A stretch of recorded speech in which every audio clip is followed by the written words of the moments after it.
位法師、各位同學，請坐。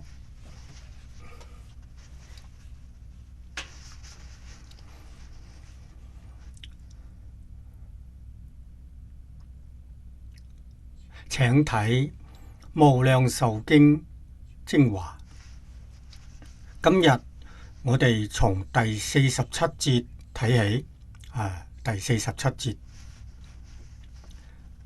天地之間，五道分明，善惡報應，禍福相承，身自當知，無誰代者。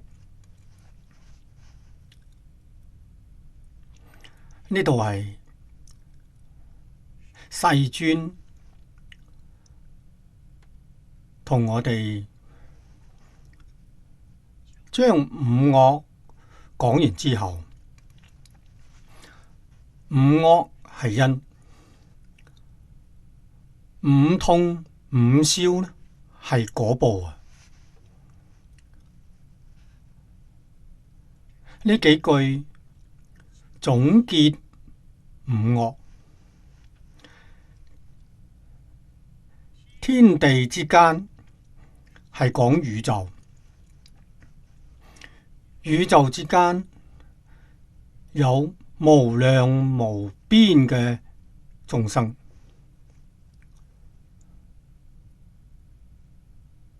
高等生物嘅星球，所以遍法界、虛空界都係我哋活動嘅場所。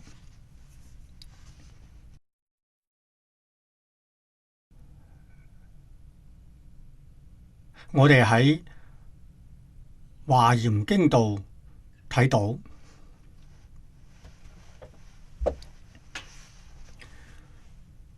宇宙萬物生命都係自性變現出嚟。大經裏面，佛同我哋講，唯心所現，唯識所變。能現、能生、能變嘅係自性，所現所變係萬法。宇宙之間一切法能所不異，所以宇宙係永恆嘅，生命亦係永恆嘅。所有一切變化係由於念頭唔一樣，我哋而家所講嘅心態唔相同。心態嘅差別呢，咁係真係無量無邊、無盡無數。呢啲係變化之內由。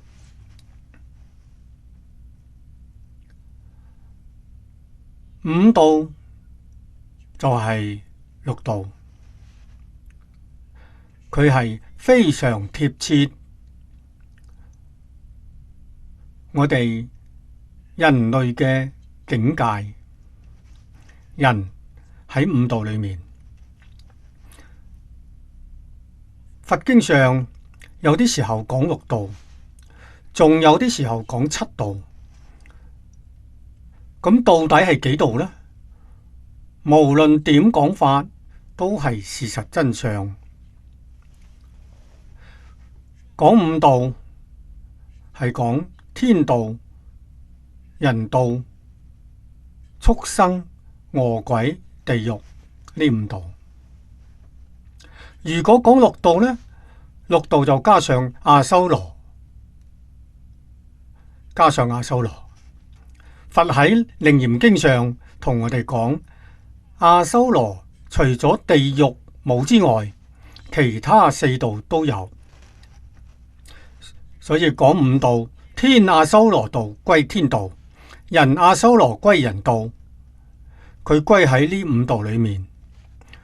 如果講六道，阿修羅專門指天阿修羅，天就分成兩道啦，天道同修羅道，佢亦算係三善道，天阿修羅。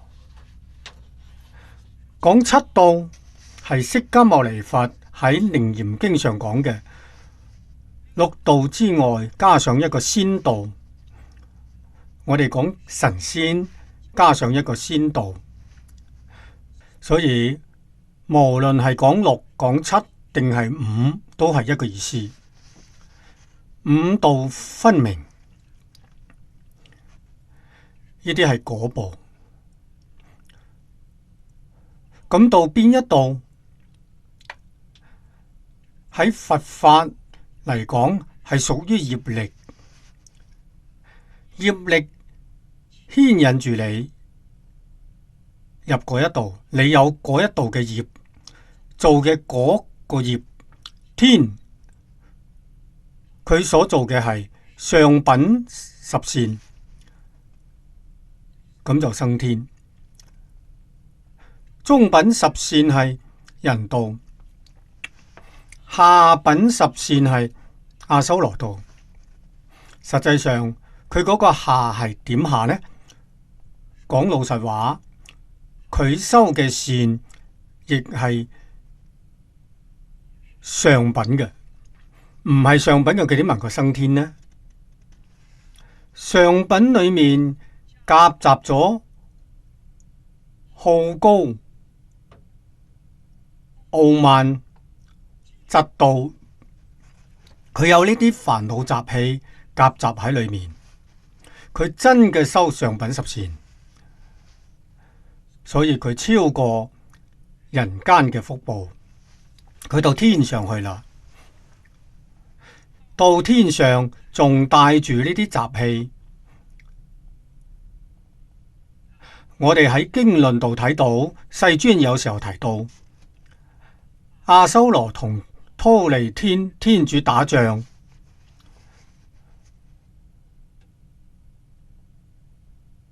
所以天上亦有戰爭啊，亦唔係好太平嘅。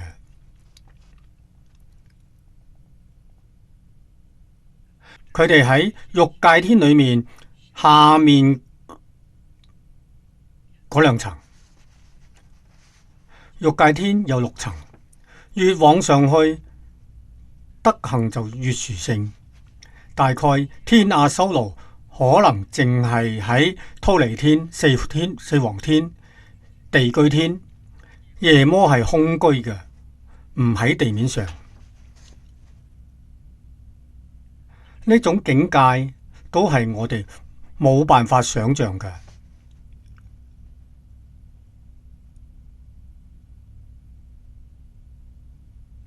由此可知呢，我哋喺日常生活中處事待人接物，一定要學謙虛啦。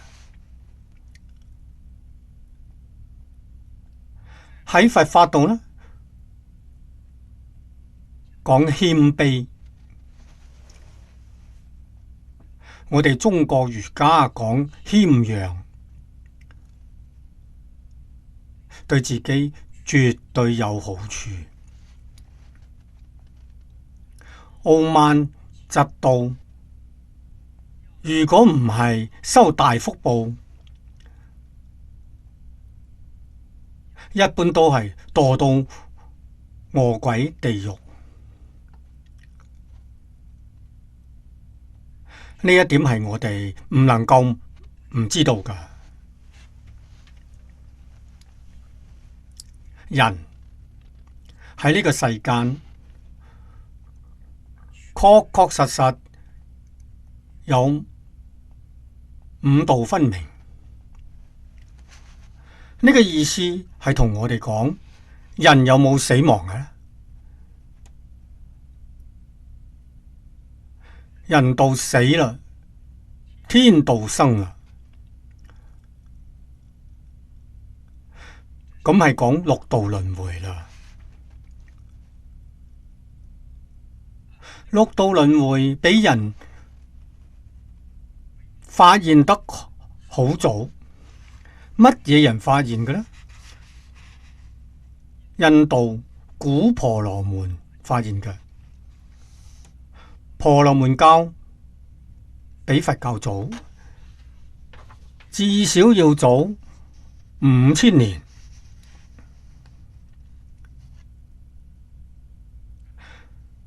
佢哋裏面嘅長老，我亦認識一啲。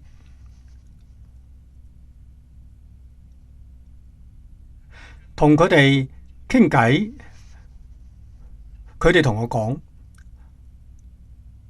唔止8000年，佢哋嘅宗教代代相傳落嚟，至少有萬幾年。佛教從釋迦牟尼佛到而家，照中國嘅歷史記載，3000幾年。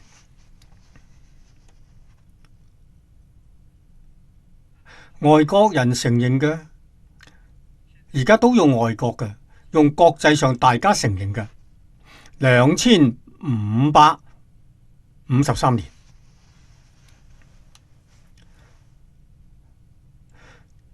同中國嘅記載大概相差600年。我哋冇必要去考證，冇必要喺呢度上面分別執着。我哋知道凡所有相皆是虛妄，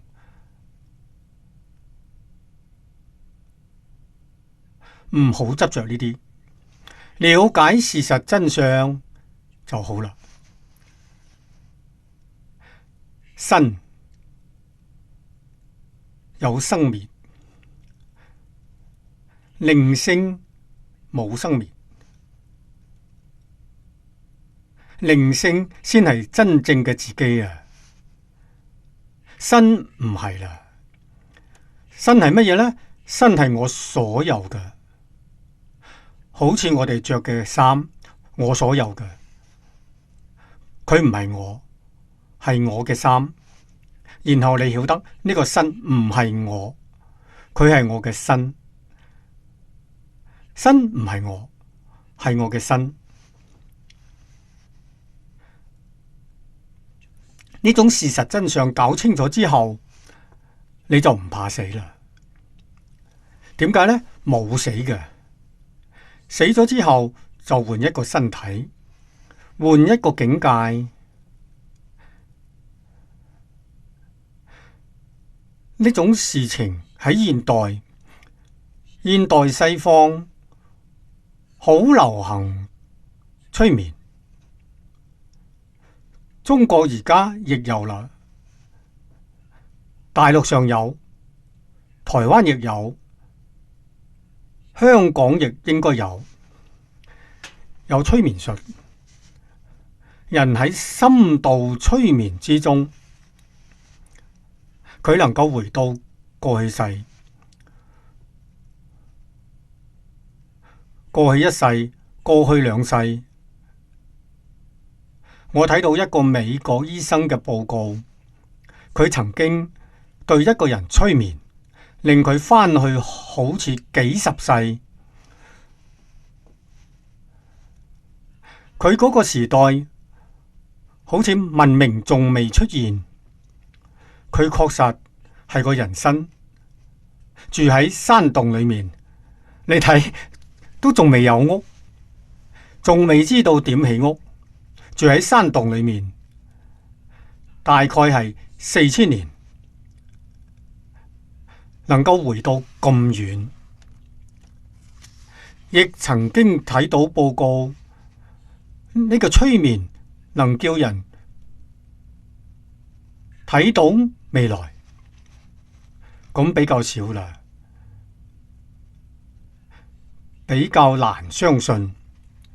睇到過去呢，咁樣我哋可以理解，仲能睇到未來，說明婆羅門教講嘅六道輪迴，釋迦牟尼佛肯定承認佢有咁嘅事情。釋迦牟尼佛喺年輕嘅時候曾經向佢哋學習過，我哋相信四禪八定，釋迦牟尼佛一定修得好好。雖然六道搞清楚啦，呢一段通通講嘅係六道，但係真正學佛要求圓滿嘅智慧，肯定仲要追根究底，六道從邊度嚟嘅？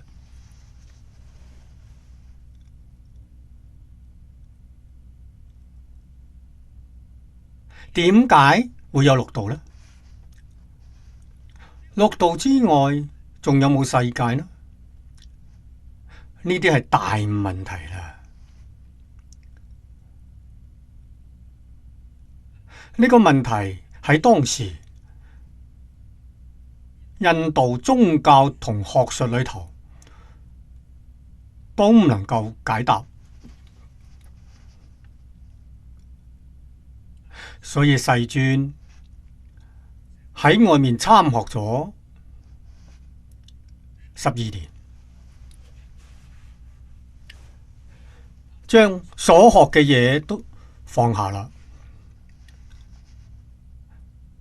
喺恒河旁邊大樹底下，畢缽羅樹喺大樹底下入定，入更深嘅禪定。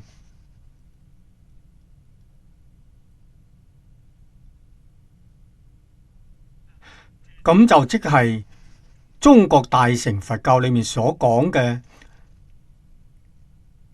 大徹大悟、明心見性，先將所有嘅疑問徹底解決，成就究竟圓滿嘅智慧。嗰年釋迦牟尼佛30歲，開悟之後就從事教學，教咗成世。佢老人家79歲過世嘅，所以經量上嘅記載，講經300餘會，會就係我哋而家講嘅辦班，佢亦係辦班教學，辦咗幾多次呢？辦咗300幾次。呢個班嘅規模大細唔同，人數多嘅超過1萬人，人數少嘅10幾20個人，時間長嘅辦好幾年，時間短嘅幾日，唔一定啊。總係因人、因時、因地、因事而有所不同。佢嘅教學非常靈活。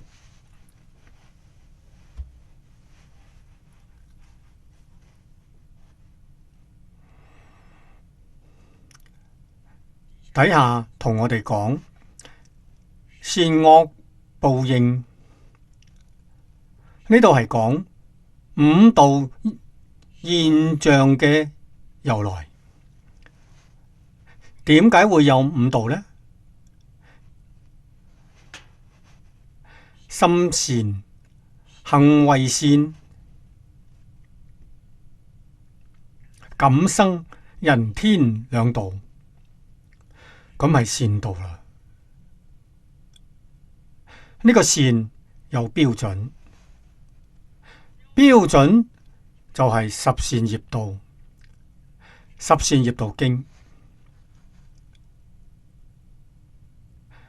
心惡，行為惡，果報喺三惡道。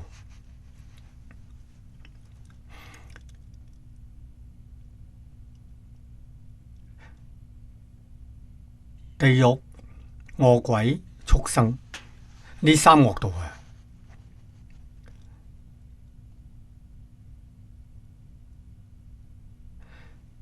三惡道裏面，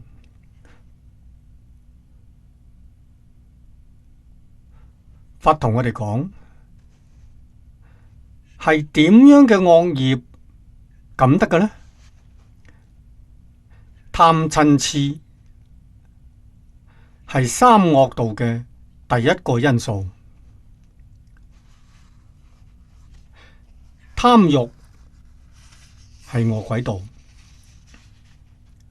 鬼道貪心重啊！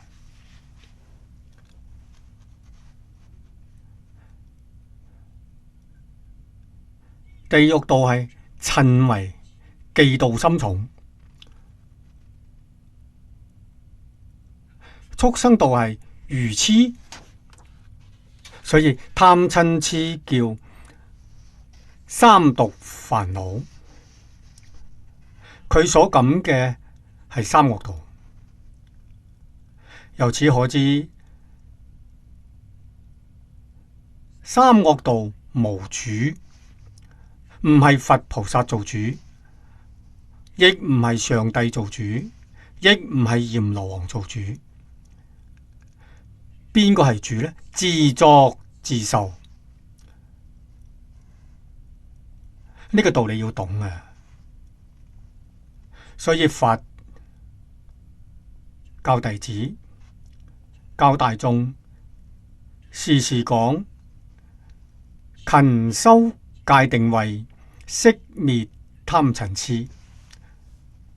息滅貪嗔癡，貪嗔癡係因，三惡道係果報。息滅貪嗔癡，你就唔會受三惡道嘅果報啦。道理喺呢個地方啊！我哋學法有冇貪呢？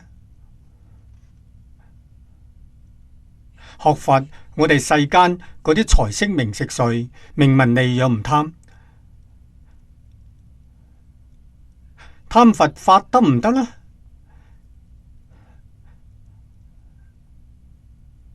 貪功德得唔得呢？唔得。點解呢？你貪心未除，只係換個對象嘅咋。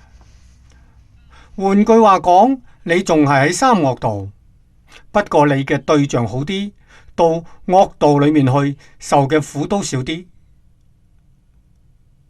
係咁嘅道理。所以佛教我哋去除貪心，冇叫我哋換對象啊。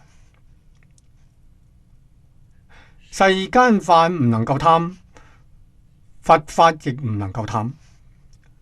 金剛經上講得好好，法上先捨，何況非法？嗰個法係佛法，非法係世間法。佛法以外嘅，通通都要放下，通通都唔能夠貪。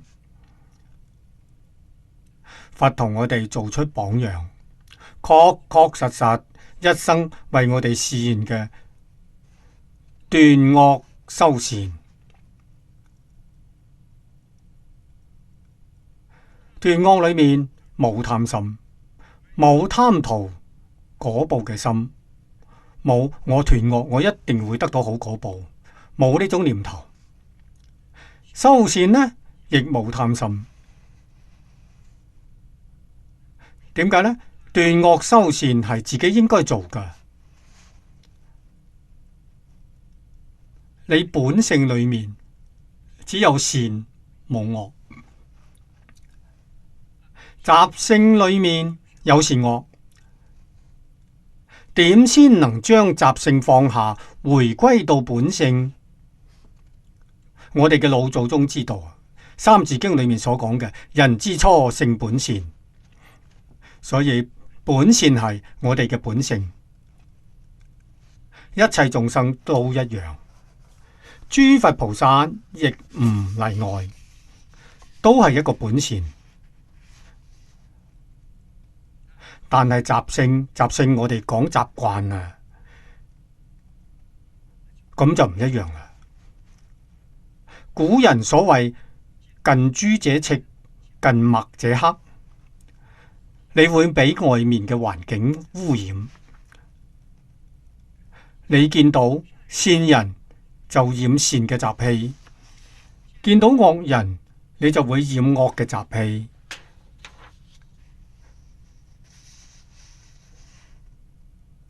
咁就唔好啦。佛家嘅教學目的冇第樣嘢，點樣能夠放下雜染，回歸自性？咁係佛教啦。佛陀嘅教育，我哋學法一定要了解，我哋學嘅係乜嘢？唔係求升官，唔係求發財，唔係求權勢，唔係㗎。佛法完全幫助我哋提升靈性。所以釋迦牟尼佛一生為我哋所示現嘅，佢係王子，佢捨棄皇位。我哋講放下名聞利養，佢係現成已經得到嘅，佢唔係同我哋講假嘅，佢係真嘅捨棄啦。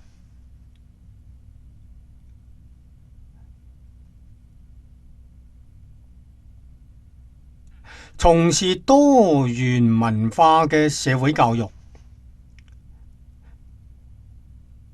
點解呢？佢知道，佢太清楚啦。呢個人聰明到絕頂啊！呢個世間所有嘅行業，邊一個行業最好呢？教學呢個行業最好啊！中國古人所謂得天下英才而樂育之，咁係人生最大嘅樂事。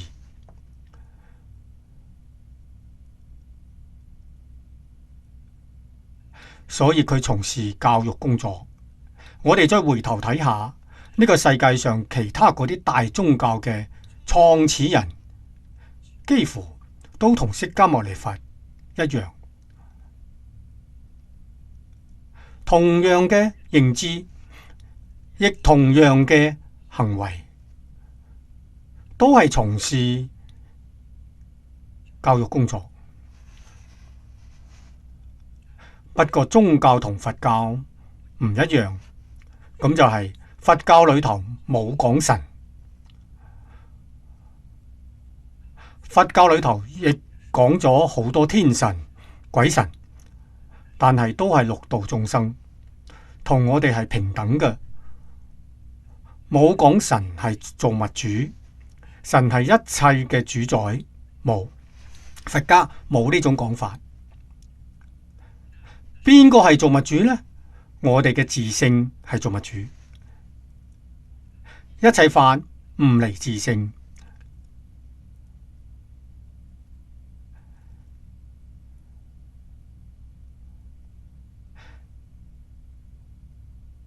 地藏菩薩本願經科注，好多人讀過。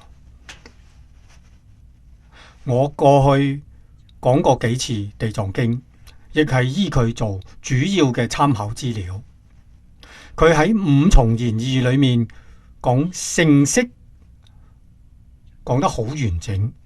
點解呢？性能現能生，色呢能變，所有一切變化係色，佢喺度起作用。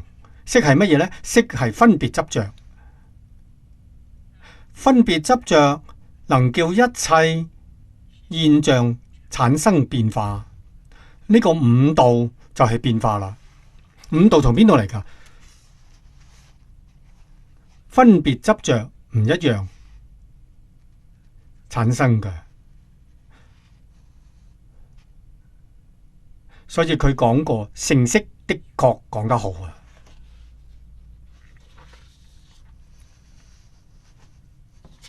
由此可知，輪迴完全係善惡報應，善同惡。佛經裏面講兩種業，前面亦同各位提過，一種業引業，引導你到邊一度去受生，呢種叫引業。另外一種叫滿業，圓滿嘅滿。滿業係你喺呢一度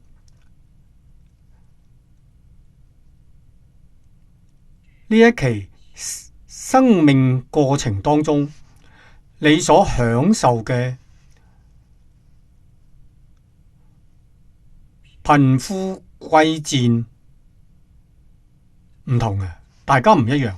同樣係人，有啲人得富貴，有啲人得貧賤，咁乜嘢道理呢？滿業唔一樣，引導我哋嘅引業係五戒十善，佢係引導你到邊一度。滿業呢，係你過去生中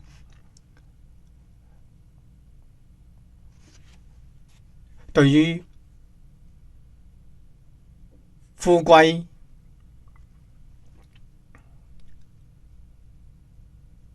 貧賤，你所修學嘅唔相同。佛經上講得好清楚，你嘅福報，你呢一生有幾多財富，係你過去生中修嘅。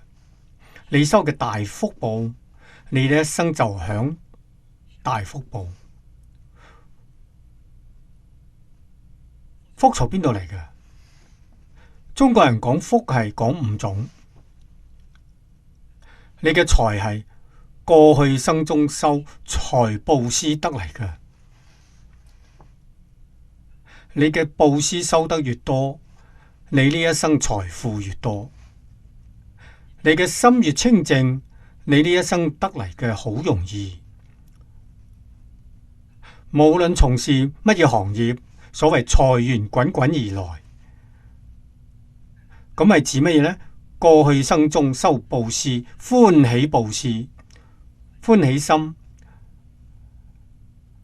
我哋亦有睇過人發財，財係發啦，但係經營得好辛苦。咁係咩原因呢？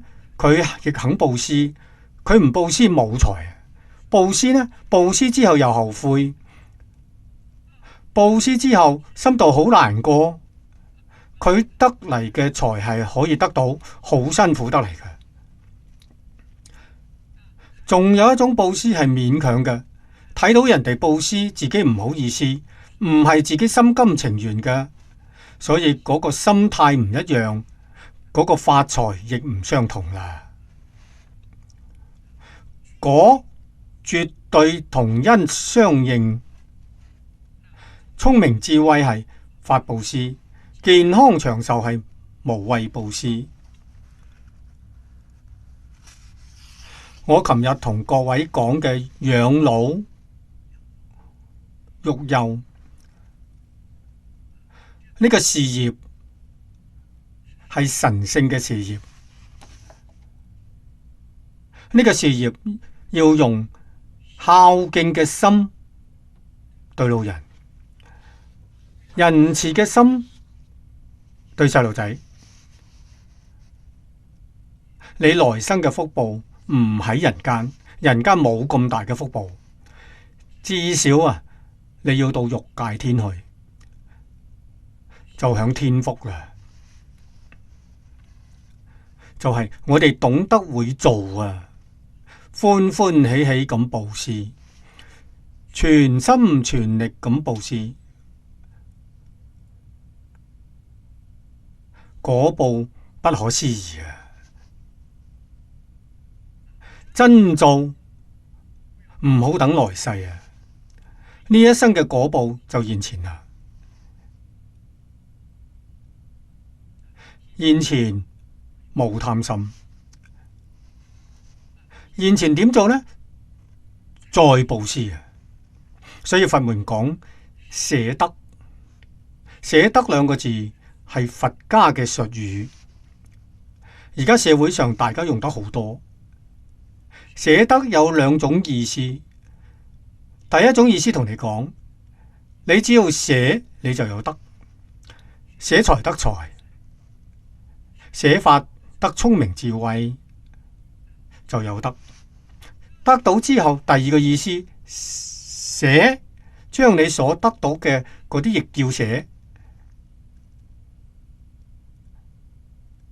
捨咗點樣呢？你後頭得嘅就更多，得嘅更多，仲要捨，永遠捨，呢個福報就變成無量無邊，無有窮盡。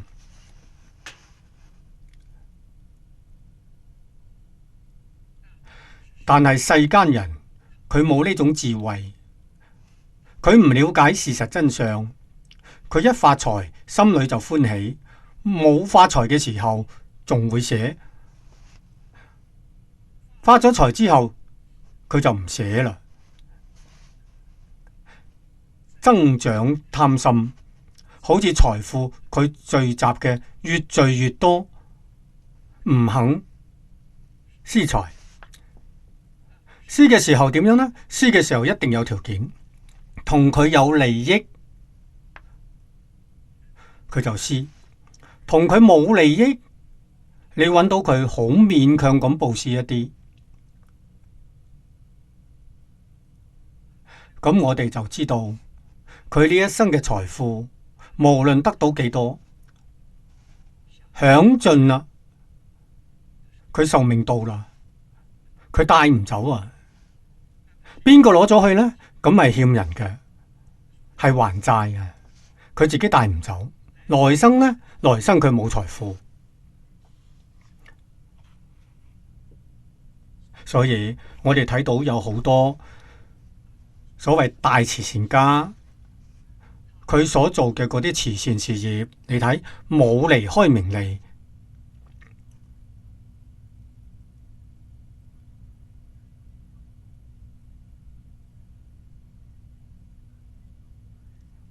都係為自己嘅利益先去做嘅，希望社會大眾讚嘆佢，恭維佢。真嘅，社會大眾一讚嘆一恭維就冇啦。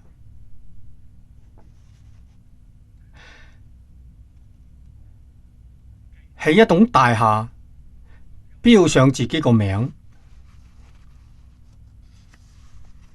我喺泰國幫泰國起一間佛教嘅醫院，名字呢用我個名。我話咁弊唔弊啊？我一再向佢哋要求，我話唔好用我個名啊，將佢換成佛法僧三寶個名，咁幾好呢？人哋睇到個名就念三寶，得利益。睇到我個名得唔到利益啊！我請求咗好多次，佢哋唔聽。我睇下嗰度外頭嗰張相，仲係我個名喺嗰度，咁唔聽話。我哋懂得呢啲道理，佢哋唔懂。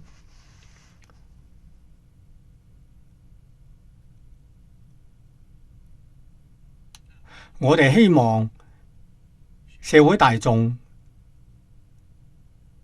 眼所睇嘅、耳所聽嘅，都係聖賢嘅教誨，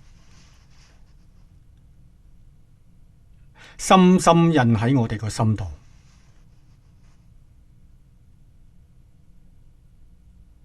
熟透啦，時時刻刻幫助我哋提起觀想，咁先好啊！咁先算係你做過一件真嘅好事。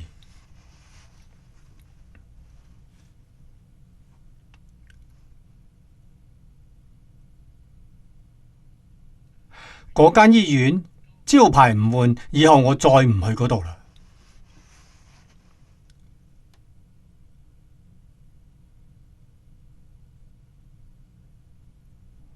所以修福冇智慧唔得噶，一定要有智慧。智慧從邊度嚟噶？古聖先賢教誨裏面嚟噶。修清淨嘅福德，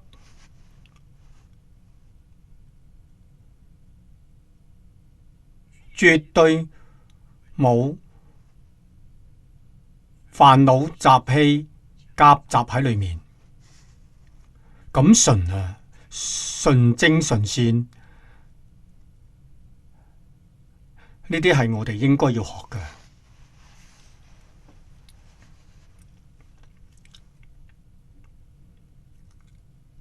下面講禍福相成，呢度係講禍中有福，福中有禍。咁要有智慧，你先能夠睇得清楚，你先能夠巧妙咁運用。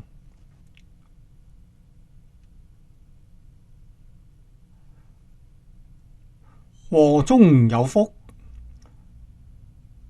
我哋舉一個例子。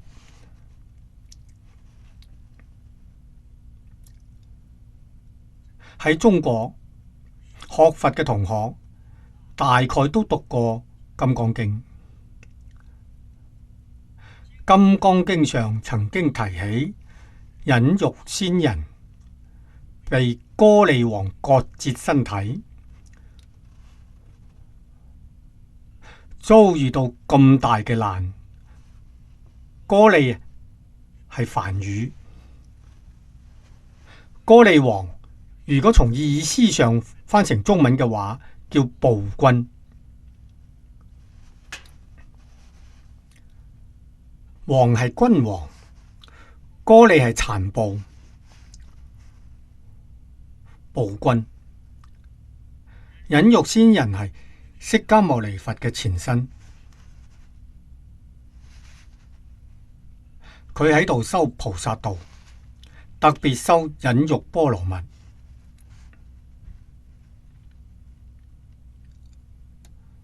呢個古仔喺《大涅槃經》裏面講得好詳細，《金剛經》上只係提咗一下。呢個國王帶住佢嘅人馬，宮中嗰啲宮女侍候佢嘅人，去山上打獵。打獵嘅時候，佢可能係攰啦，就休息喺帳篷裏面休息，可能瞓着咗。嗰啲宮女偶然發現附近有個山洞，洞裏頭有個修行人，睇到好歡喜，大家都去禮拜，向呢個修行人請教。呢個修行人就係忍辱仙人，同佢哋大家說法。呢個國王醒咗之後，睇見自己嘅宮女唔見咗，就去揾，發現喺洞門口，佢就好嬲，認為嗰個修行人唔守戒律，點解會嚟引誘我啲宮女？咁一嬲起上嚟，就將佢凌遲處死。凌遲係攞刀一塊一塊咁將肉割落嚟，咁係最殘忍嘅。忍辱仙人就話俾佢聽，佢先問忍辱仙人：你修乜嘢？佢修忍辱，好，我睇你能唔能夠忍受。咁樣處死之後，忍辱仙人同佢講：我唔會怨恨你，我將嚟成佛第一個道理。釋迦牟尼佛成佛第一個得到嘅憍陳如尊者，憍陳如嘅前身就係歌利王。佛講話算話啦，你睇下，咁係禍中有福，佢真嘅能忍，若無其事咁真能忍，冇怨恨，唔單止冇怨恨，仲得感恩感謝佢，等於話碰到考試嚟試下你能唔能夠忍，忍辱波羅蜜圓滿。因為呢件事情，釋迦牟尼佛成佛提前咗啦。佢本來係賢劫第五尊佛，喺彌勒之後，彌勒先成佛，佢後成佛。咁樣一嚟呢，佢提前啦，佢先成佛，彌勒菩薩喺佢後面，禍中有福嘅。所以我哋遭遇到困難，遭遇到災難，唔好怕。逆境惡緣喺嗰度同你考試，睇你有冇怨恨。冇怨恨，你就大幅度咁提升。如果有怨恨，你呢個考試就失敗，你就唔合格啦。所以境緣對我哋有冇關係呢？冇關係嘅。我哋係禍定係福，完全喺自己度。自己喺逆境度怨天，惡緣度恨人哋，咁你就墮落啦，往下面去啦。如果喺呢個境界裏面唔怨天唔尤人，眾生感恩嘅心，因為佢做作惡業，佢要墮三途啊，佢好苦。我哋有怨恨心，會報復，冤冤相報，永無止境，報復雙方都痛苦啊。不如將佢就捨去，令自己大幅度提升。佢會墮落嘅時候生憐憫心，對佢生憐憫心，唔係怨恨。佢無知做錯惡業，佢將來墮落。我哋仲要生咩心呢？仲要生救拔心。我點樣幫助佢？佢喺受苦嘅時候，幫助佢減少受苦，咁就係你每日誦經拜佛，將功德回向俾佢。佢喺惡道裏面減輕痛苦，佢喺傷害你嘅時候係無知嘅。佢覺悟之後，佢知道佢錯啦。我哋對佢仲好，冇一啲怨恨，幫助佢。等到佢脫離惡道嘅時候，我哋自己係佛菩薩身份，真嘅能夠超度佢，咁就係禍裏面有福，福裏面有禍。蓮池大師竹槍隨筆裏面有一隻古仔，係一個修行人，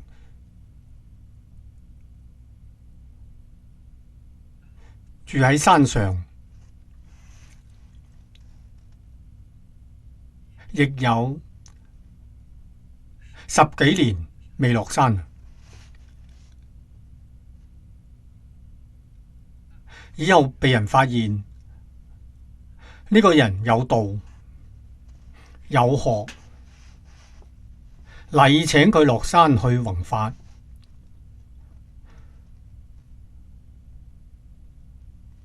佢一落山弘法，受人恭敬啊，供養啊，福報就現前啦，福現前啦。咁一現前之後，道心就退啦，冇從前咁勇猛精進。有一日遇到蓮池大師，蓮池大師就講個古仔，實際上就講佢話一個修行人住山好好，以後被名聞利養，又話自己做唔到主墮落，佢就問你講嘅係邊個啊？佢話就係你老哥啦。咁咪說明乜嘢呢？福裏頭有禍啊！你自己如果睇唔清楚、睇唔明了，好容易墮落。所以特別係年輕嘅法師，如果遇到豐厚嘅供養，佢遇到魔王，肯定墮三途。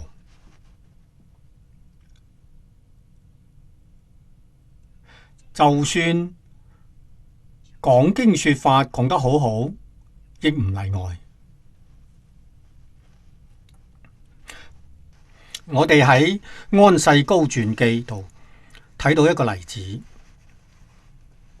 佢係安世高嘅同學，喺古代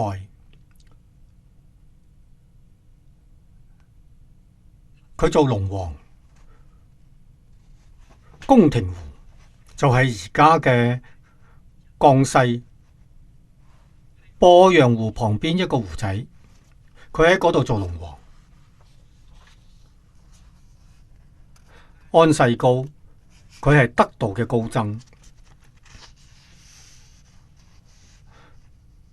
佢就導佢呢個同學。呢個同學早年係喺埋一齊嘅。明經好施，你哋諗下睇啊！歡喜布施，對於經典通達，經講得好啊！所以呢個神水神龍王好靈，點解咁靈呢？佢明經好施，福報好大，周圍1000里地方嘅人都嚟拜佢，都嚟供養佢，香火鼎盛。點解會咁呢？佢喜歡布施。佢嘅財布施得多，托缽嘅時候，佢多餘嘅都會去布施。點會變成龍王嘅呢？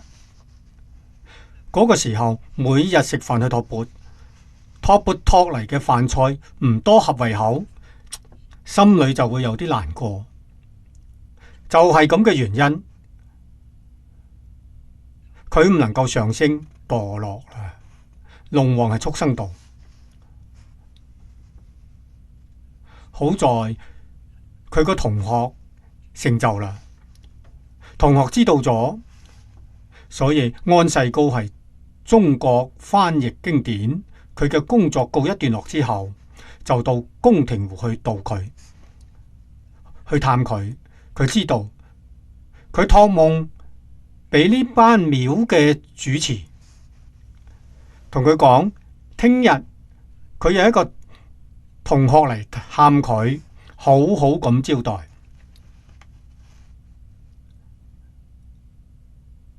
聽佢開導，所以第二日佢哋一入呢間寺廟，嗰個廟祝就喺外面迎接，就同佢講，龍王託夢要大家嚟恭恭敬敬咁迎接大師。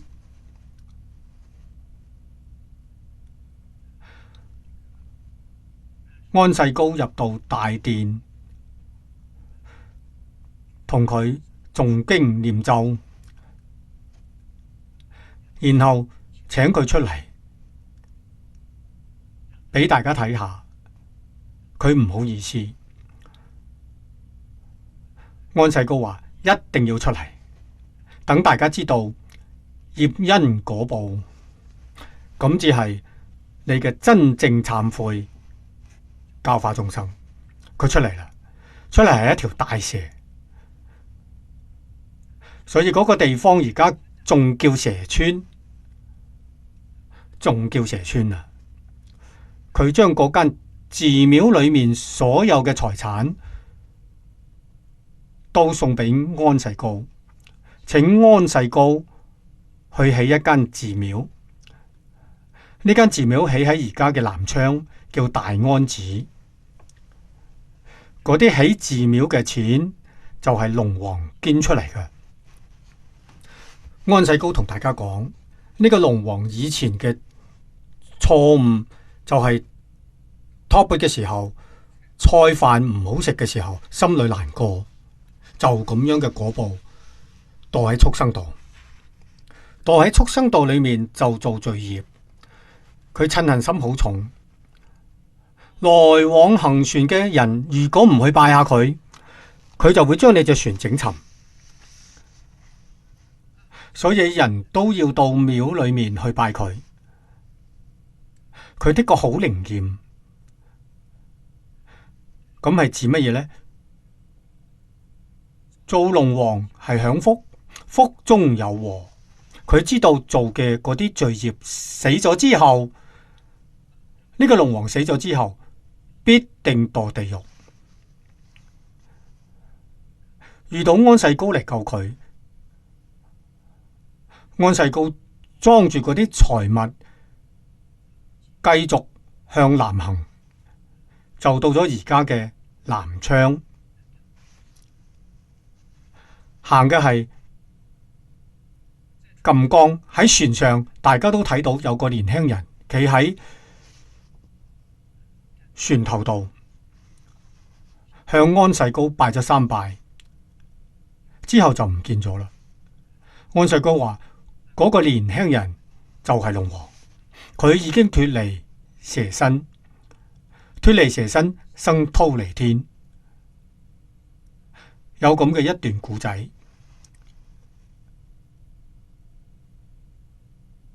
所以睇到呢度，我哋真係寒毛直豎。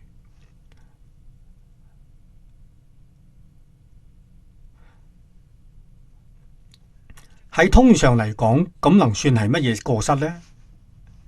太微不足道啦。但係果報太可怕啦。佛經度呢種咁嘅公案好多，我哋相信佛冇妄語，攞過去呢啲案例提供俾我哋做參考。我哋而家得學不如人，但係我哋覺得唔滿意嘅事情好多啊！佢墮龍王，我哋恐怕墮成蝦兵蟹將啊！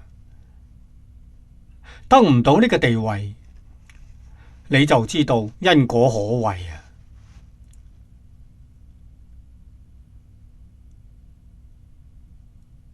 所以喺呢個地方，我哋就得到一個結論：福報現前嘅時候，要特別小心，唔好令自己有啲咁多貪戀。有貪戀，餓鬼道去啦。就算明經好施，亦做過福德鬼。福德鬼係咩呢？民間拜嘅嗰啲鬼神，土地公、福德鬼裏面嘅精神、城隍、土地、山神呢一類去啦，仲係鬼道，離唔開鬼道。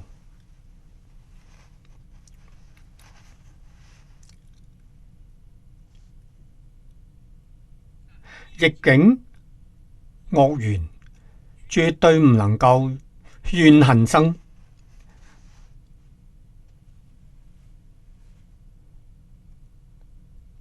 要承受就係要接受。點嘅惡緣我亦都要接受，冇怨恨。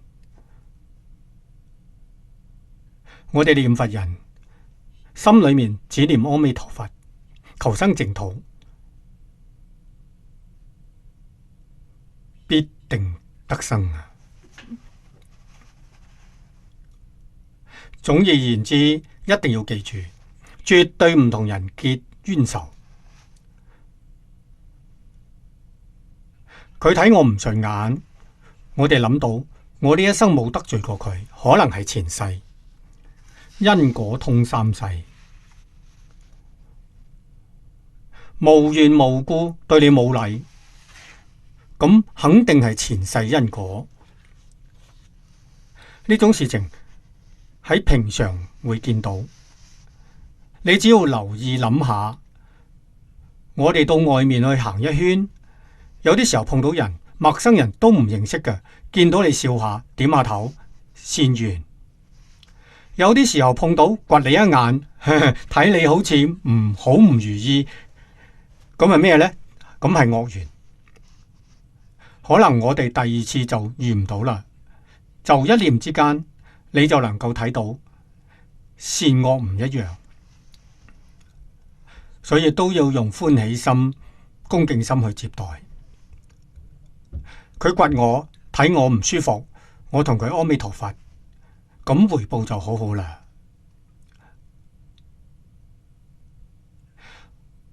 可以話係一切時、一切處、一切境緣當中，都係我哋修行提升境界嘅地方，都係道場。道場唔一定喺寺廟庵堂，到處都係啦。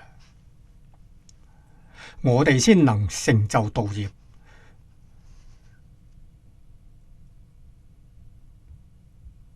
所以呢一句真嘅係要有智慧睇清楚，巧妙咁嚟運用。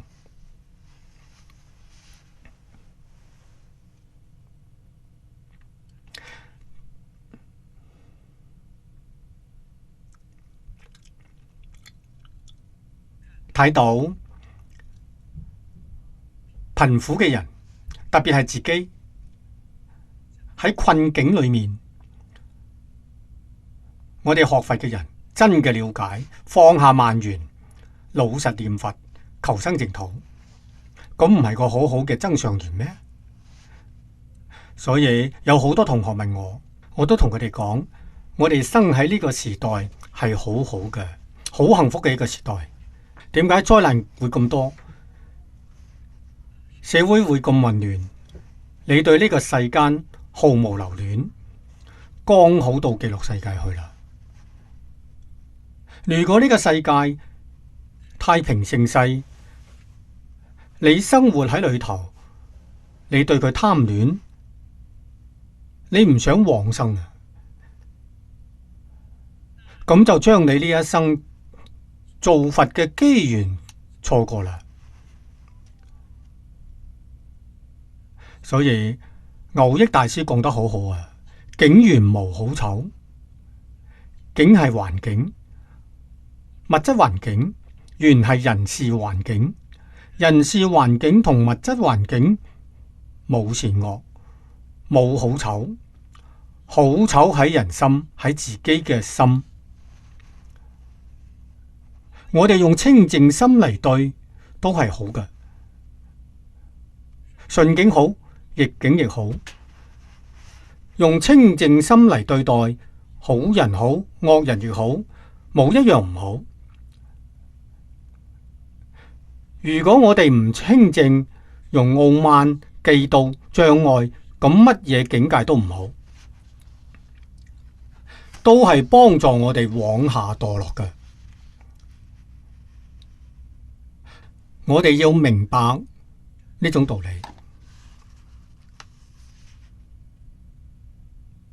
佛喺經典度時時教導我哋，學佛嘅人唔好忘記以苦為師，以戒為師。人唔怕受苦，人必須持戒。戒從邊度做起呢？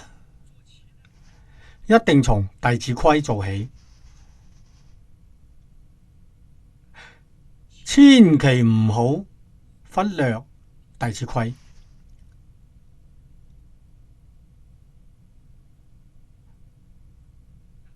弟子規嘅來源係中國古代每一家嘅家訓家規，佢截取嘅係共同必須修學嘅。我哋族譜裏面嘅家規唔止咁多啦，後面仲有好多啊。咁指咩呢？咁就係共同嘅，共同必須要遵守嘅，就呢113件事情。呢一篇裏面總共係講113件事，佢係戒律嘅基礎。我哋喺咁多年嚟行過好多嘅地方，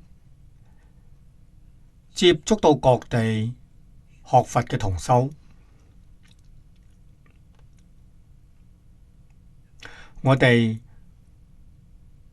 好明白，能理解在家嘅同學生活喺而家嘅環境，十善業做唔到，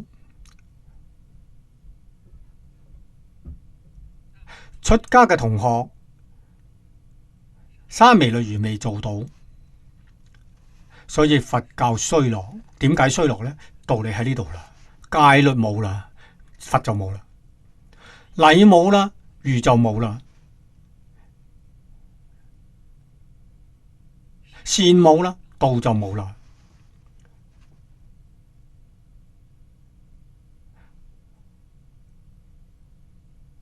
佛法修學，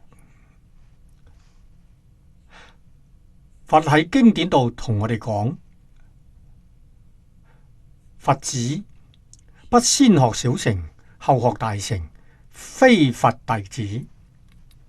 係佛教我哋嘅，好似讀書咁，先讀小學，再讀大學，循序漸進。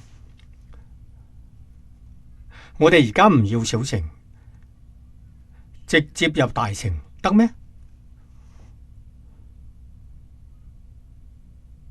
放棄小乘，直接學大乘，唔係從而家開始嘅，唐朝中葉就開始啦。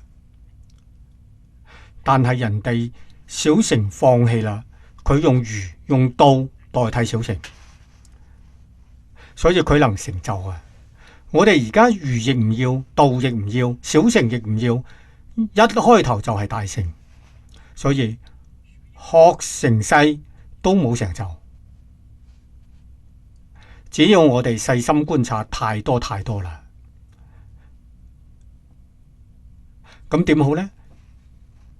一定要回頭，要補習，要惡補。我哋可以唔用小乘，我哋用儒道，我哋採取儒嘅弟子規，道嘅感應篇，用呢兩樣嘢代替小乘就得啦。認真咁學習，有呢個基礎，再學十善業唔難啊！十善業道係佛門嘅根基，無論出家在家，都係以呢個做根本。釋迦牟尼佛喺十善業道經裏面講得好清楚，呢個十善業係人天法，聲聞菩提、緣覺菩提，甚至無上菩提嘅大根大本。你唔從呢度修點得呢？根本係用樹木嚟做比喻，樹木佢有根，本就係佢嘅主幹，咁係本。佢有根有本，佢先有枝葉，先有花果。冇根本點得呢？冇根本嗰啲花果，即係花樽裏面插嘅。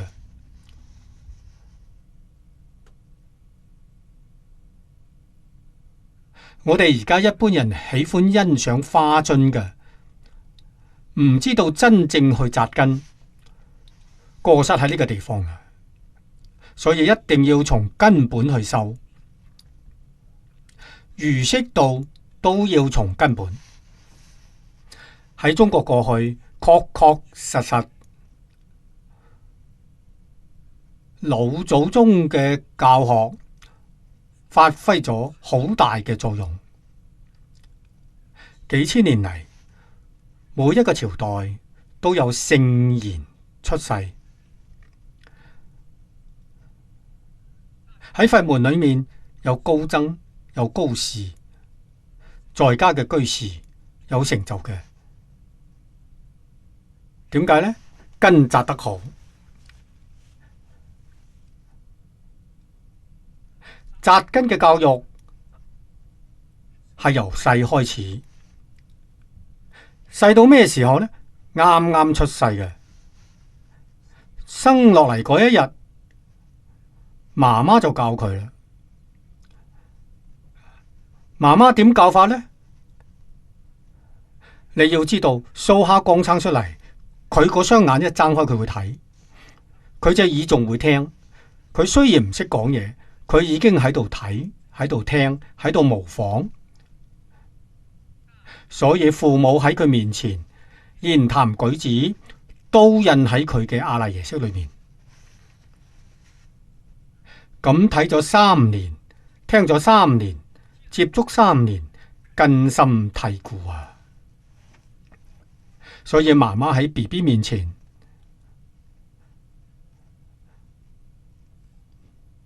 唔得，亦要裝模作樣。喺個 BB 面前唔能夠俾佢睇到負面嘅，睇到唔善嘅都唔可以。等細路仔睇到父母對佢嘅父母嘅孝順，佢睇到，咁就父母對佢嘅祖父母，佢睇到啦。佢將來大咗，佢就會孝順父母。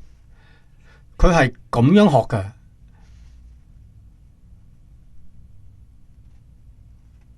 一舉一動佢已經模仿到啦。所以中國古諺語有一句話講：3歲睇80， 3歲扎嘅根，80歲唔變。呢種教育成功，所以人生喺世間，真正你嘅第一任嘅老師係媽媽。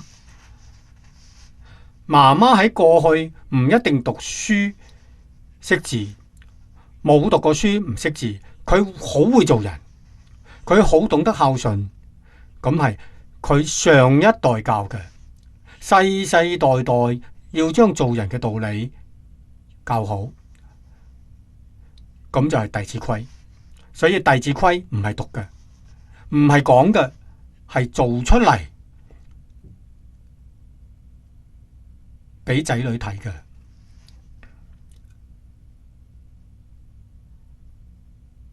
做到幾時呢？做到老，老都唔可以離開呢啲規矩。你係個人，你就要有個人嘅樣。弟子規就係人嘅樣，標準嘅人樣。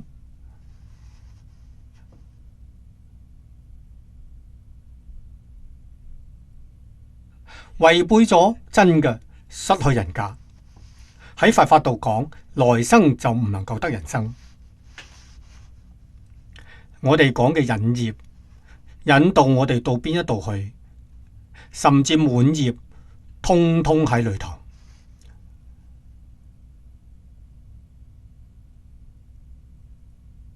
引導我哋到人道嚟，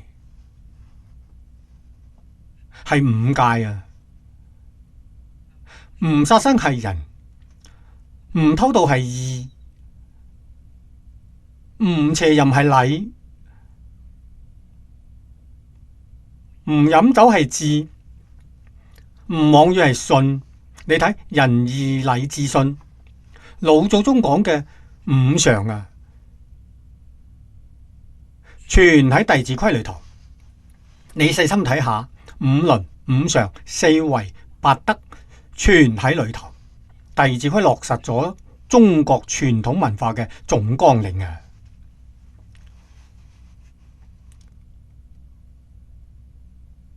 我哋一定要好認真咁將佢做到，落實喺生活，落實喺工作，落實喺處事待人接物。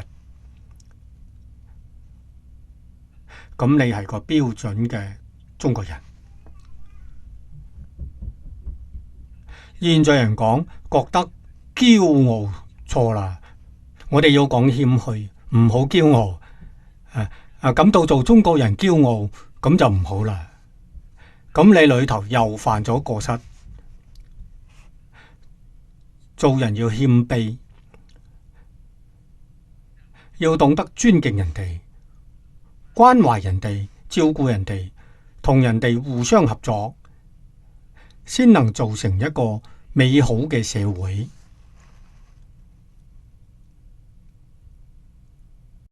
所以頭一個，我哋要想真能做到，唔好怕苦，受苦係福報，唔怕受苦，一定要持戒，一定要將弟子規咁應篇十善業做好。我哋有呢個基礎，念佛求往生，同各位講絕對得生。我係極樂世界非常歡迎嘅人物。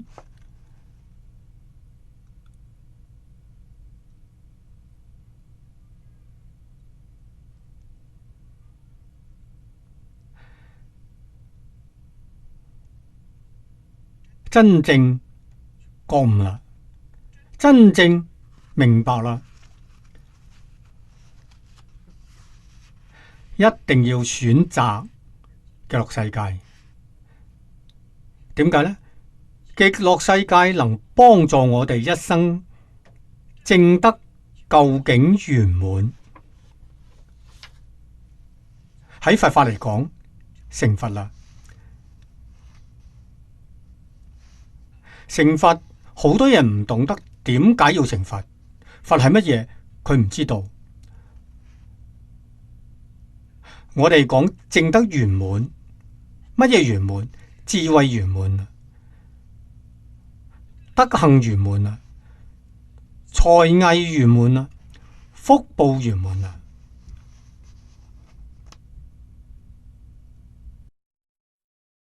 你啲咁多欠缺都冇，如同阿彌陀佛，如同華嚴經上毗盧遮那佛。所以稱之為大圓滿，一生當中可以得到啊！成佛之後有冇事情做呢？有，做得不亦樂乎。佢裏頭唔忙，忙得不亦樂乎係好辛苦嘅。諸佛菩薩不亦樂乎，佢唔辛苦，就好似觀世音菩薩咁樣，千處祈求千處應。嗰個千唔係數字，係遍法界虛空界。有人求你幫助，你一定去幫助佢。咁嘅人，佢係真忙啊，真辛苦啊！點解佢唔忙唔辛苦呢？佢化身去噶，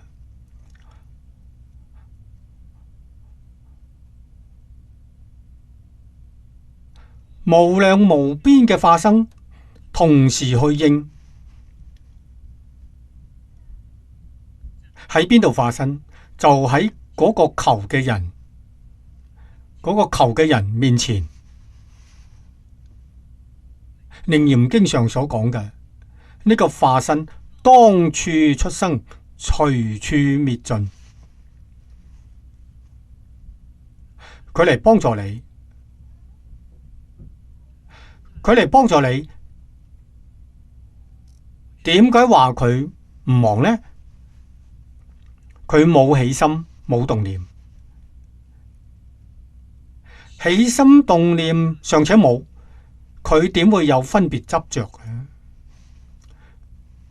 所以佢唔忙，佢冇起心動念，冇起心動念點會應呢？呢個應係感，眾生有感佢就應啦。眾生有心感，菩薩冇心應，就係眾生有起心動念佢先感，菩薩應絕對冇起心動念，呢種係不可思議嘅境界。呢個道理大乘經裏面講得透徹，真㗎。我哋學確實好困難，講都難講啊！咁點會聽得清楚呢？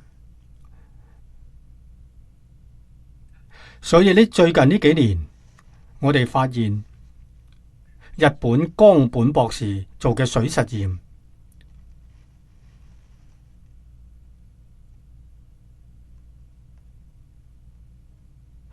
嗰個時候我喺澳洲，悟平法師從網路上發現嘅，佢就下截咗4頁，將報告攞俾我睇，我睇到好歡喜。我哋正係冇辦法解決呢個問題，而家有咗科學證明。咁即係講咩呢？有心感，無心應。水係礦物，佢有心咩？佢冇分別，佢冇執着。但係我哋對佢善念對佢，佢知道佢有好好嘅反應。我哋以惡念對佢，佢好醜怪嘅反應。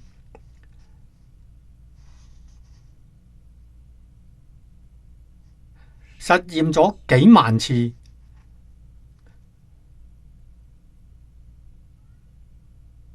證明水真嘅，佢會睇，佢會聽，佢會懂得人嘅意思。水尚且能做到，明心見性嘅人，佢點會做唔到呢？我哋從呢個例子度就可以肯定，法菩薩嘅應確確實實唔起心、唔動念、唔分別、唔執着，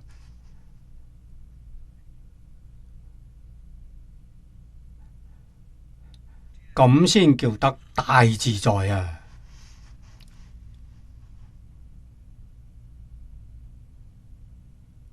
而感應嘅道理就係宇宙係一個生命共同體，好似我哋嘅身體咁，我哋呢個身體係細胞組成嘅身體，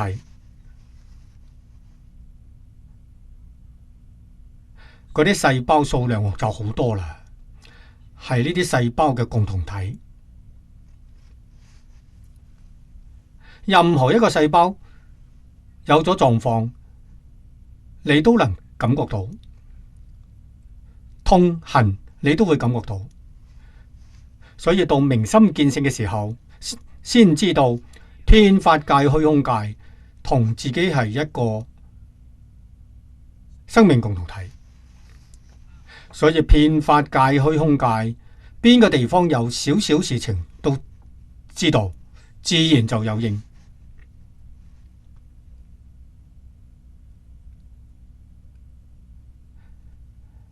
知道呢個事實真相，你就覺得修行成佛有咁嘅必要啦。咁先係我哋修學中嘅第一件大事，尤其是遇到正宗法門。點解呢？正宗法門係保證你一生成就，就怕你唔肯做。你如果肯做嘅話，你呢一生絕對成就。明白呢個道理，就係所有一切世間善緣惡緣，你都能放下啦。唔單止你唔再去分別執着佢，你可能對佢都唔起心唔動念。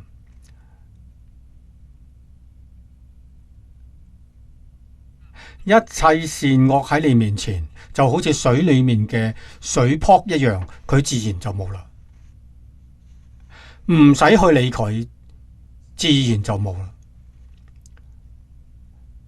呢種係到最高嘅層次，自己喺呢一生當中絕對成就。呢種係真正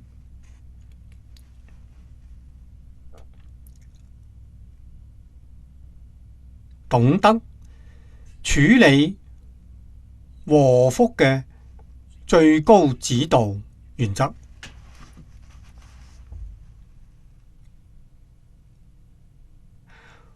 往生淨土，我哋嘅心更加懇切啦，我哋嘅願力更加堅定啦。咁唔係古人講嘅因禍得福咩？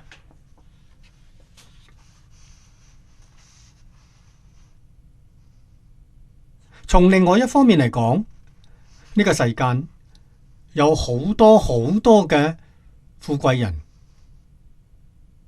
學佛啊，雖然念佛有口無心，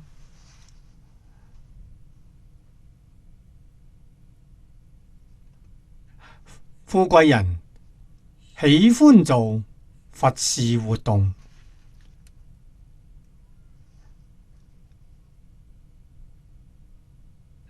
喜歡要企喺人哋面前，喜歡燒香亦要燒頭一炷香，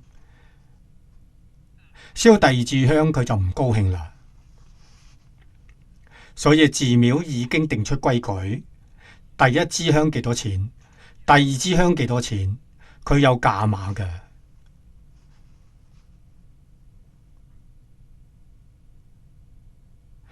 咁絕對唔係佛規定嘅，唔係佛門中嘅嘢。咁係咩嘢呢？呢啲係人為嘅，咁係福中有禍啊！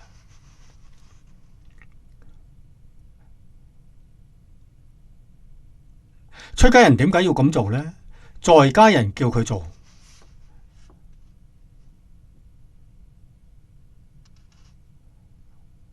所以雙方都有過失，害自己亦害人哋。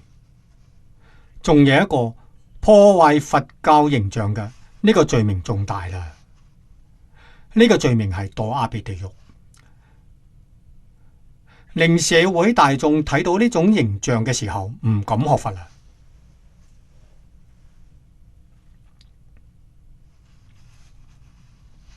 從前我嘅老師同我講，方東美先生同我講過好多次，印象好深刻。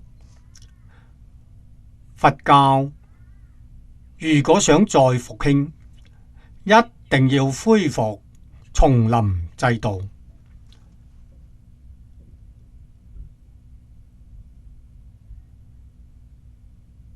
唐宋時代嘅叢林制度係點樣嘅呢？佛教大學恢復教育啊！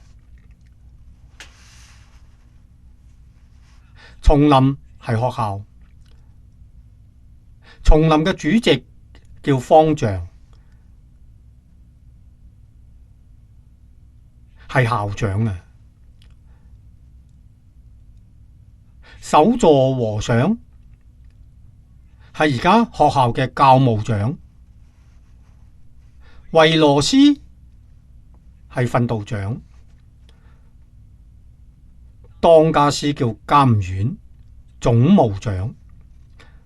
你哋諗下，而家學校嘅分工完全相同。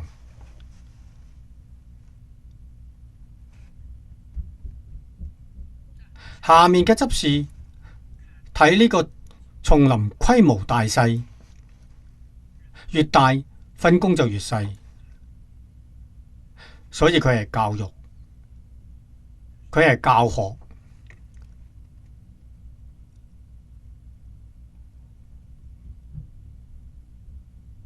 冇任何經懺佛事呢類嘢，佛事呢兩個字就係教學。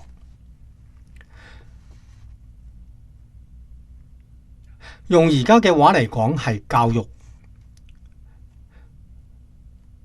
如果從呢兩個字嘅原本意思上嚟睇，冇錯，佛係智慧，係覺悟。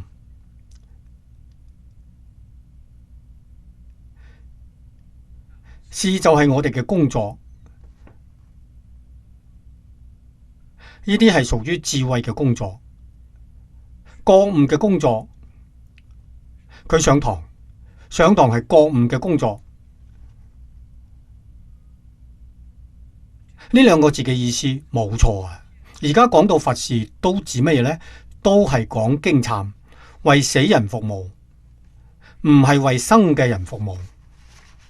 佛家慈悲有冇為死人服務？有。地藏菩薩喺地獄就教化眾生，佢喺嗰度做嘢，佢為嗰一度嘅眾生服務。你哋睇放焰口嗰個焰口台對面紮咗一個紙人，鬼王叫焦面大士。嗰個鬼王喺鬼王裏面教學教鬼道。嗰個鬼王係邊個呢？觀世音菩薩。焦面大士係觀世音菩薩，喺鬼道現鬼王身，喺人道現人身，喺天道現天身。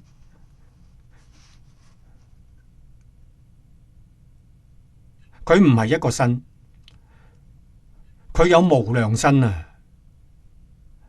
佢本來嘅身係乜嘢呢？本來冇身。無身能現一切身。如果本來有一個身，佢就唔能夠現一切身。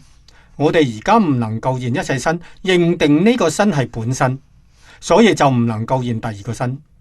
如果有一日我哋突破咗，我哋肯定呢個身唔係我就能現一切身。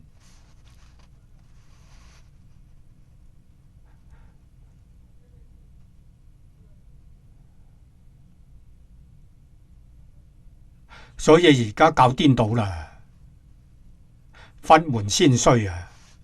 大家唔知道學佛係點嘅一回事。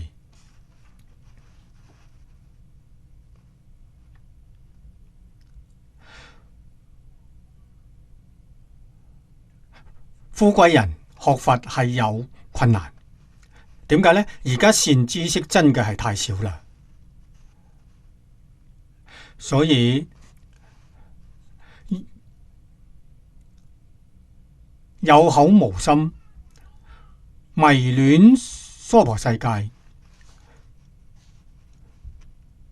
做種種唔善嘅業，將當生成佛嘅機緣錯過咗。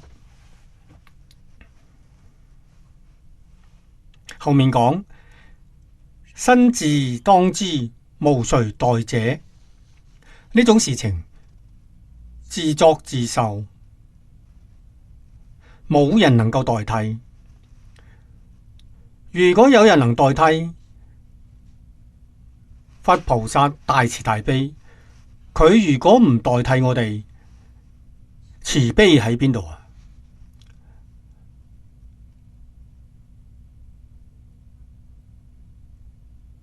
所以佛喺經度講，自作自受。你作惡，你肯定墮地獄。但係佛菩薩到地獄度幫忙你，你邊一日覺悟，邊一日懺悔，邊一日回頭啦，你就超越。所以叫回頭是岸。佛菩薩幫忙係幫呢一啲啦。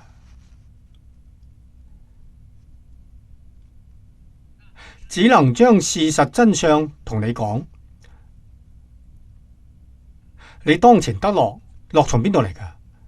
你當前受苦，苦從邊度嚟㗎？同你講清楚，講明白。你能夠將苦因遠離，你就離苦。你想得樂，你好好咁修樂嘅因，你就得到啦。咁樣教你滿足你現前嘅慾望，咁唔夠勁。如果你有智慧，你仲想提升。人間嘅樂，樂裏頭有苦，唔夠勁。我唔願意享呢種福，真嘅係樂極生悲啊！人間樂係假嘅。天上樂比人間真實，天上冇苦受，到咩時候先有苦呢？壽命中嘅前7日開始覺得有啲苦啦，平時感覺唔到，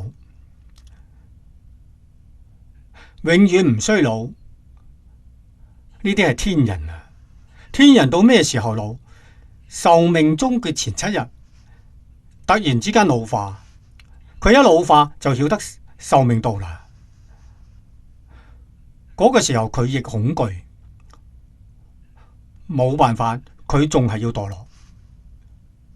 有緣殊勝嘅碰到佛菩薩，同佢講念佛，同佢講修善，佢嘅壽命又能延長。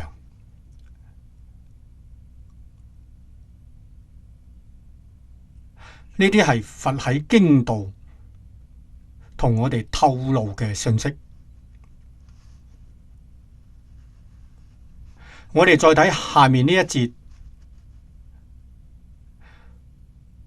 若能自於其中，一心濟意，端身正念，言行相符，所作至誠，獨作諸善，不為眾惡，身獨度脫，獲其福德。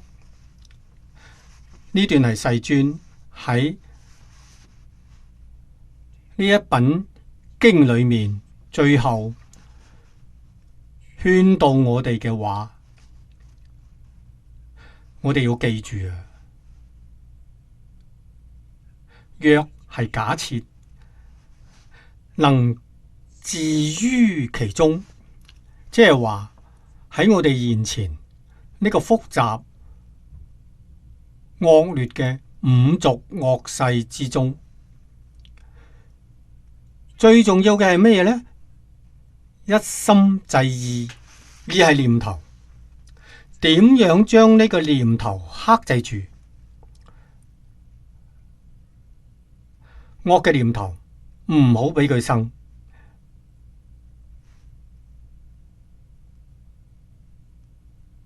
咁係真正修行啦，咁係真正做功夫啦。惡念冇就唔會有惡行，一定要將惡念控制。換句話講，違背倫理道德嘅係惡念，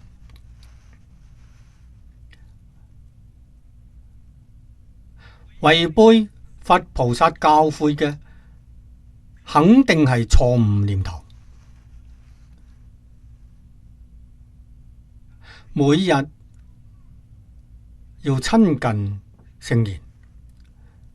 點親近呢？讀經，讀經係親近佛菩薩，讀聖言書就係親近聖言。同聖言同佛菩薩做朋友，呢啲係弟子規裏面勸我哋嘅，能親人無限好啊！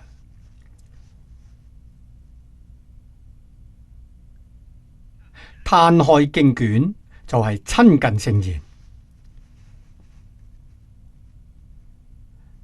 世間嘅嘢誘惑太大啦，點好呢？我哋可以拒絕。電視誘惑嘅力量大，我哋唔睇佢。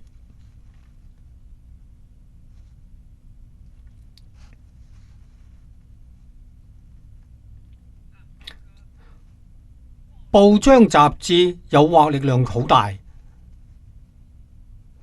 我亦唔睇佢。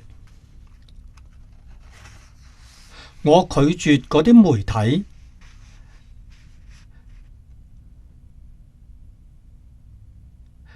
大概有50年啦。我學佛58年，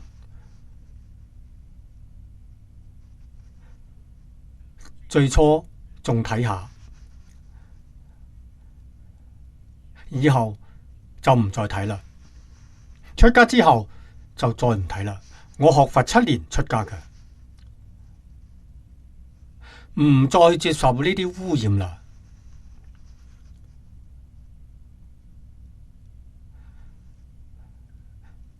有啲重要嘅信息呢，我亦知道，從邊度嚟㗎？有啲同學佢哋好熱心，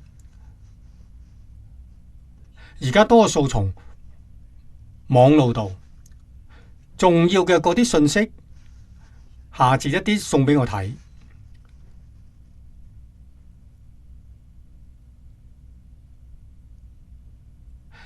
咁係保護自己啦。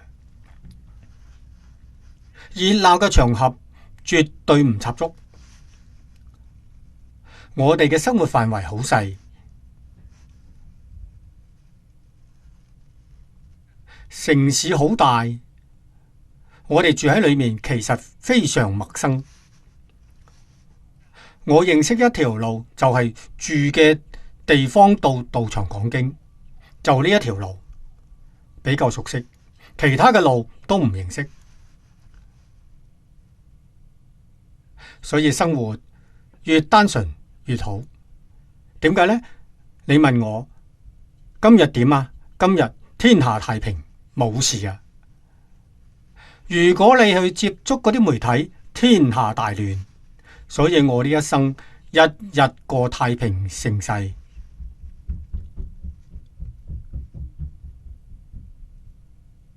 真嘅係咁樣啊！我日日見到嘅都係同參道友，個個都係善人。諸上善人俱會一處，點會唔快樂呢？點會唔自在呢？由此可知，喺咁嘅社會當中，我哋能夠過太平盛世嘅生活，能過諸上善人俱會嘅呢種美好嘅時光，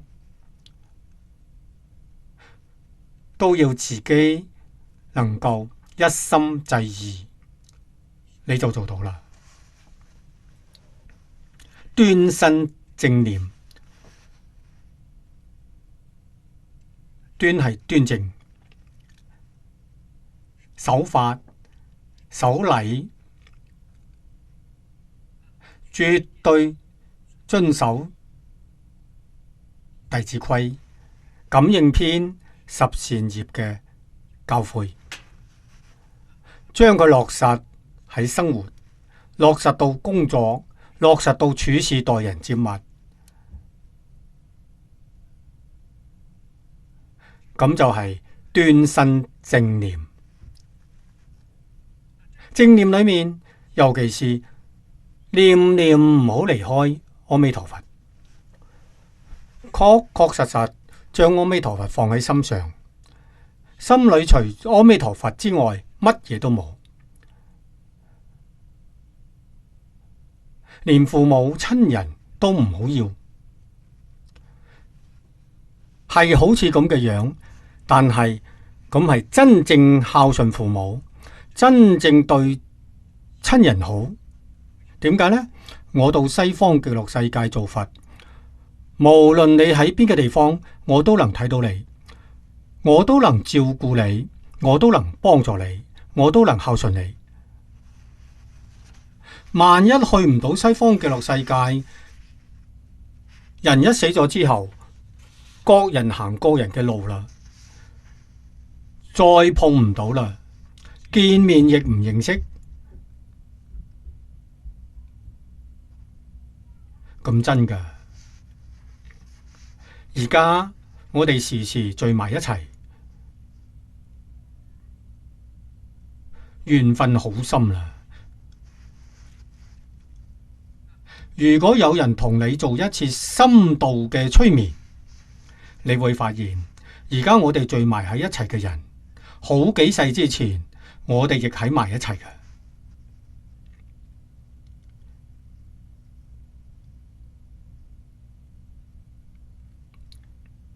緣係真嘅，唔係假嘅。知道有咁深厚嘅緣分，緣分一定要善，結善緣，結法緣。咁裏頭要有智慧，要有德行，嗰啲慾念要將佢伏住，用智慧將佢化解。佛法裏面講，煩惱即菩提，將煩惱轉變成菩提就啱啦。而家我哋用嘅方法係無比嘅殊勝微妙，就係阿彌陀佛。無論係善念惡念起嚟，立刻阿彌陀佛都歸到阿彌陀佛去，用一句阿彌陀佛將所有嘅念頭化開。咁就係古人教人嘅，不怕念起，只怕覺遲。如果你過唔得遲，你就跟住你嗰啲邪念行啦，咁就造業。所以第一個念頭起嚟，第二個念頭阿彌陀佛，要養成咁嘅習慣，咁叫真念佛，真有用嘅。金剛經上佛講，降伏其心。我哋用一句佛號，比乜嘢方法都殊勝。只要呢一句佛號念得熟，時時刻刻能提得起，咁就係端身正念啦。言行相符。呢句話好重要，就係絕對冇妄語，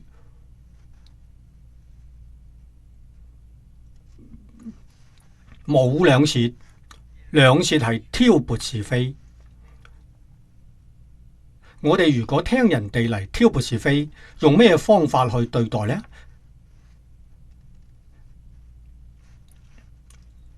睇對方，對方有善根可以教。要勸導佢，對方冇善根，一句話唔講，阿彌陀佛，唔好去辯駁。所以辯駁，諺語所謂越描越黑，咁唔係解決問題嘅方法。佛陀嘅解決方法係默然。一句話都唔講，冇任何表示，守住自己嘅清淨心，等外面嘅是是非非自然化解，咁好啊！呢種係真正智慧嘅方法啦。呢種係言行相符，所作自成。無論對人對事對物，唔怕蝕底，唔怕上當，呢啲係一定要學嘅。中國古人教人吃虧是福，呢句話係真嘅，唔係假嘅。會唔會上當呢？唔會嘅。表面係上當，實際上係後面有大福報喺度。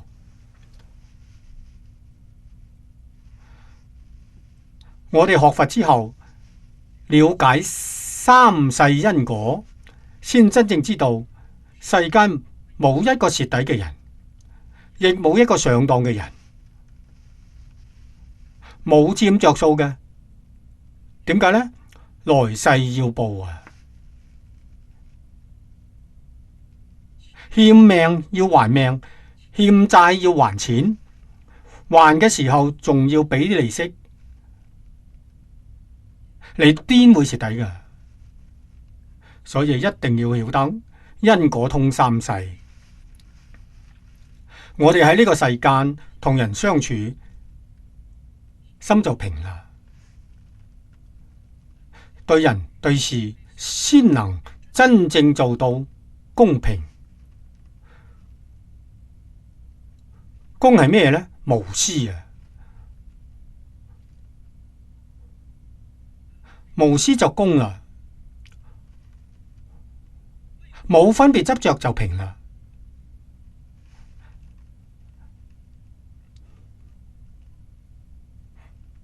唔肯蝕底，唔肯上當，咁樣麻煩大啦。來生仲要討命，仲要討債。你諗下，你如果唔輪迴，你點可以討債還債呢？佢喺輪迴裏面。為咗呢啲債，為咗呢條命唔能夠出輪迴，你話咁係咪當先上得大，虧先夠大呢？欠命唔好討命，欠債唔好討錢。我呢一生先能到極樂世界去，你仲要成日諗住佢，咁就係諗住輪迴。呢種道理唔可以唔懂嘅。後面呢兩句話好啊，獨作諸善，不為眾惡。大家都做惡，我一個人我唔做惡，最後會點呢？我呢個身獨度脫，獲其福德。你如果到極樂世界唔係得到大福德啦咩？呢筆數總得要計清楚啊！唔好貪圖眼前小利。小名小利咁係魔，喺嗰度引誘你，等你喺六道永遠出唔到去。你要真能放下，真能捨得，對眾生有利益、有好嘅事情多做，全心全力去做，無後顧。做完之後冇事，心地清淨，一塵不染就啱啦。咁你就真正得大福德。大福德現前，你先知道係你意想唔到嘅。今日時間到啦，我哋學習到呢度。